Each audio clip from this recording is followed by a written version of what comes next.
Definir al cliente ideal es uno de los ejercicios más recomendados en cualquier conversación sobre negocios, y uno de los que más emprendedoras hacen mal, hacen a medias, o directamente evitan porque se convierte en algo más complicado de lo que debería ser. La idea detrás del ejercicio es simple: saber exactamente a quién va dirigido el negocio y comunicar correctamente.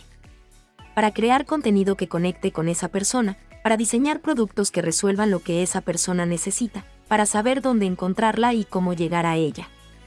Todo eso depende de tener claridad sobre quién es. El problema es que la manera en que generalmente se enseña este ejercicio produce una descripción que parece completa pero que en la práctica no sirve para nada concreto. Una descripción llena de datos demográficos: mujer de 30 a 45 años, nivel socioeconómico medio alto, con hijos, que vive en ciudad, que podría aplicar a millones de personas distintas y que no dice nada sobre por qué esa persona compraría, qué problema tiene, ni cómo hablarle de manera que se detenga a escuchar. Definir al cliente ideal no tiene que ser complicado, pero tiene que hacerse de una manera que produzca información útil, información que realmente oriente las decisiones del negocio en lugar de ser un ejercicio que se hace una vez, se guarda en algún lado, y no vuelve a consultarse nunca. Hay una paradoja que aparece con mucha frecuencia en negocios que intentan llegar a muchas personas al mismo tiempo. Entre más amplia es la descripción de a quién va dirigido el negocio, menos conecta con alguien específico. Esa paradoja no es intuitiva. La lógica dice que si el mensaje está dirigido a más personas van a recibirlo y más ventas van a llegar. Pero la comunicación no funciona así.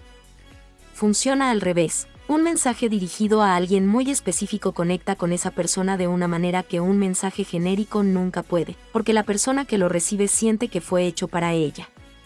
La diferencia entre los dos tipos de comunicación es concreta y se puede ver en la práctica con un ejemplo simple. Una emprendedora que vende aceites esenciales publica: aceites naturales de alta calidad para toda la familia. Aromas que transforman tu hogar. Disponibles en varios tamaños. Otra emprendedora que vende el mismo tipo de producto publica: para las que llegan a casa después de un día agotador y necesitan que el ambiente cambie en 5 minutos. Sin rutinas complicadas, sin invertir en nada más. Solo abrir el frasco correcto. Las dos están vendiendo aceites esenciales. Pero la primera le habla a nadie en particular, a cualquier persona que tenga una familia y un hogar, que es prácticamente todo el mundo. La segunda le habla a alguien muy específica, una persona que conoce esa sensación de llegar agotada y querer que algo cambie rápido y sin esfuerzo. La persona que lee la segunda publicación y se reconoce en ella no está evaluando si le gustan los aceites esenciales. Está sintiendo que alguien la entendió. Y esa sensación es lo que produce el impulso de seguir leyendo, de preguntar, de comprar. La amplitud que parece una ventaja, hablarle a todos, produce en realidad una comunicación que nadie siente como propia. Y una comunicación que nadie siente como propia pasa desapercibida, aunque esté frente a exactamente las personas que deberían detenerse a leerla. Una de las razones por las que definir al cliente ideal se complica es que muchas emprendedoras describen al cliente que quisieran tener en lugar de entender al que ya está comprando. El cliente aspiracional es la persona que el negocio quiere atraer, alguien con cierto nivel adquisitivo, con ciertos valores, con cierto estilo de vida que corresponde a la imagen que el negocio quiere proyectar. Ese cliente existe en la imaginación de la emprendedora, pero puede o no corresponder a quien realmente está comprando ahora mismo. El cliente real es la persona que de hecho llega, pregunta y compra. Con sus características reales, con sus motivaciones reales, con las razones concretas por las que eligió este negocio sobre otras opciones disponibles.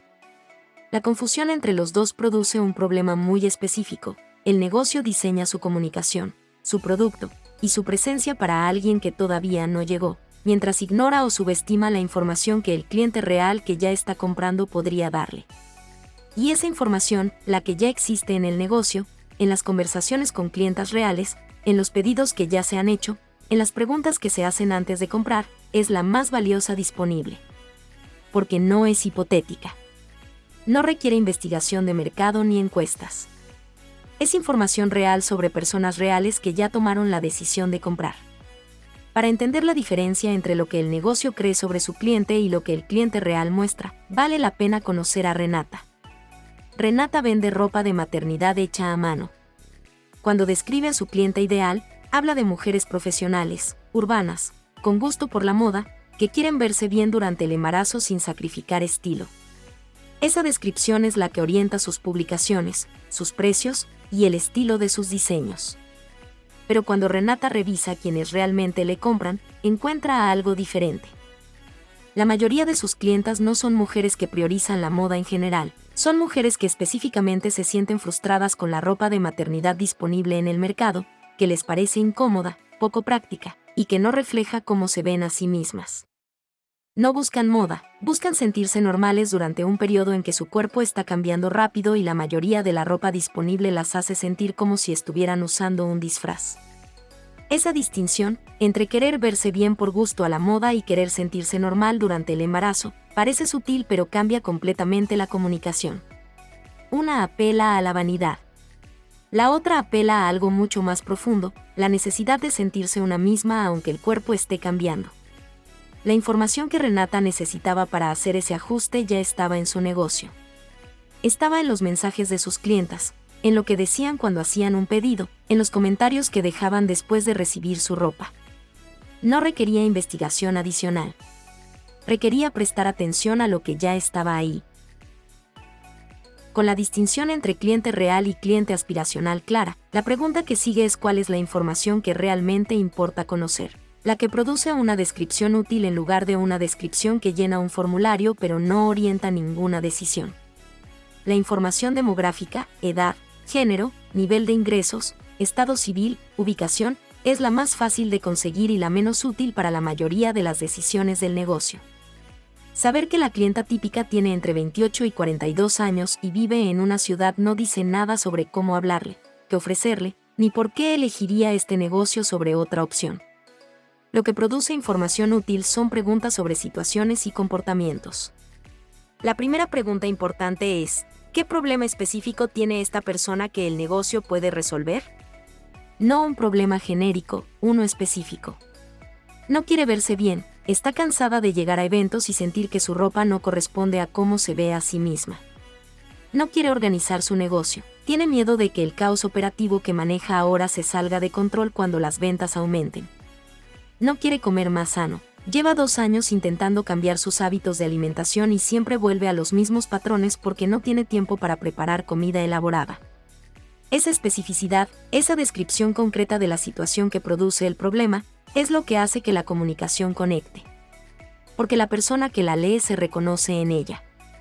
La segunda pregunta es, ¿qué ya intentó esta persona para resolver ese problema antes de llegar a este negocio? Esta pregunta es especialmente valiosa porque revela 2 cosas al mismo tiempo. Primero, muestra que el problema es real y ha generado suficiente incomodidad como para que la persona haya buscado soluciones antes. Segundo, revela cuáles son las alternativas que el negocio tiene que superar en la mente de esa persona, las opciones que no funcionaron y que dejaron una brecha que este negocio puede llenar. La tercera pregunta es, ¿qué la detiene de resolver el problema o qué la detuvo antes de llegar aquí? Las objeciones que tiene una persona antes de comprar no suelen ser sobre el precio ni sobre la calidad. Suelen ser sobre el riesgo percibido, el miedo a que no funcione como se promete, a gastar dinero en algo que no va a cumplir las expectativas, a tomar una decisión que después va a parecer mala. Entender cuáles son esas objeciones específicas permite anticiparlas y resolverlas en la comunicación, antes de que la persona tenga que formularlas explícitamente. La cuarta pregunta es, ¿qué lenguaje usa esta persona para describir su problema? No el lenguaje que usa el negocio para describir lo que ofrece, el lenguaje que usa la persona que tiene el problema para describirlo. Esa diferencia importa porque la comunicación que usa el lenguaje del cliente conecta de manera inmediata. La persona siente que la entienden porque está escuchando sus propias palabras de vuelta. La comunicación que usa el lenguaje del negocio requiere que la persona haga el trabajo de traducir, y muchas personas no hacen ese trabajo. Con esas 4 preguntas respondidas, la descripción del cliente ideal tiene información que orienta decisiones concretas. Orienta qué decir en las publicaciones. Orienta qué incluir en el producto. Orienta cómo responder las preguntas que hacen antes de comprar. Orienta dónde buscar a esas personas porque se sabe en qué situaciones están. El momento para construir esta descripción no es cuando el negocio tenga más clientas. ni cuando haya tiempo de hacer una investigación formal, ni cuando se tenga más claridad sobre a dónde va el negocio. Es ahora, con la información que ya existe. Cualquier negocio que lleva tiempo operando tiene información sobre sus clientes reales. Esa información no siempre está organizada ni documentada, pero existe. Está en las conversaciones, en los mensajes, en los pedidos, en los comentarios. El primer paso es recuperarla. El proceso concreto tiene 5 pasos. El primer paso es revisar las últimas 10 a 20 compras del negocio y hacerse preguntas sobre quiénes fueron esas personas. No datos demográficos, situaciones. ¿Qué estaban buscando cuando llegaron? ¿Qué preguntaron antes de comprar? ¿Qué dijeron sobre por qué eligieron este negocio? Si hay algún registro de esas conversaciones, mensajes, correos, notas, revisarlos con atención a los patrones que se repiten. El segundo paso es identificar a 2 o 3 clientas que representan al mejor tipo de cliente, no necesariamente el que gasta más, sino el que más disfruta lo que compra, que regresa, que recomienda, con quien la relación es más fácil y más satisfactoria. Esas personas son la referencia más valiosa disponible porque ya demostraron con sus acciones que el negocio les da algo que valoran. El tercer paso es, si es posible, hablar con esas clientas. Una conversación corta, 5 o 10 minutos, con preguntas concretas, ¿qué las llevó a buscar este tipo de producto o servicio? ¿Qué opciones consideraron antes? ¿Qué fue lo que las hizo elegir este negocio específicamente? Las respuestas a esas preguntas producen más información útil que cualquier ejercicio teórico sobre el cliente ideal. El cuarto paso es buscar los patrones. ¿Qué situaciones se repiten? ¿Qué lenguaje usan para describir lo que buscaban? ¿Qué objeciones mencionaron antes de decidir? ¿Qué fue lo que las convenció? Esos patrones, más que cualquier dato individual, son lo que construye una descripción de cliente útil. El quinto paso es escribir esa descripción en términos de situación y problema, no de características demográficas. No mujer de 35 años con ingresos medios, persona que lleva meses buscando una opción que resuelva esto específico, que ya intentó estas otras cosas que no funcionaron, que se detiene cuando escucha esto porque finalmente alguien describe exactamente lo que está viviendo. Esa descripción, aunque sea imperfecta y aunque cambie con el tiempo, es infinitamente más útil que cualquier perfil demográfico. Porque orienta decisiones reales, qué decir, cómo decirlo, dónde decirlo y a quién. Definir al cliente ideal no tiene que ser un ejercicio complicado ni un proceso largo. Tiene que ser un proceso honesto, que mire a quien realmente está comprando, que preste atención a lo que esas personas dicen sobre por qué compran, y que use esa información para construir una descripción que oriente decisiones concretas. La descripción más útil no es la más detallada ni la más ambiciosa. Es la que dice algo específico sobre la situación, el problema y el lenguaje de la persona que ya está comprando, porque esa persona, entendida bien, es la clave para encontrar a muchas más personas como ella. Un negocio que sabe a quien le habla mejor. Y un negocio que habla mejor conecta con más personas, vende con más consistencia, y construye una base de clientas que no llega por accidente sino porque el negocio les habló directamente a ellas. Si esto que acabas de escuchar refleja algo que estás viviendo en tu negocio, suscríbete. Cada semana hablamos de problemas reales y soluciones concretas para emprendedoras que van en serio. Y si conoces a alguien que necesite escuchar esto, compártelo con ella. Nos vemos pronto.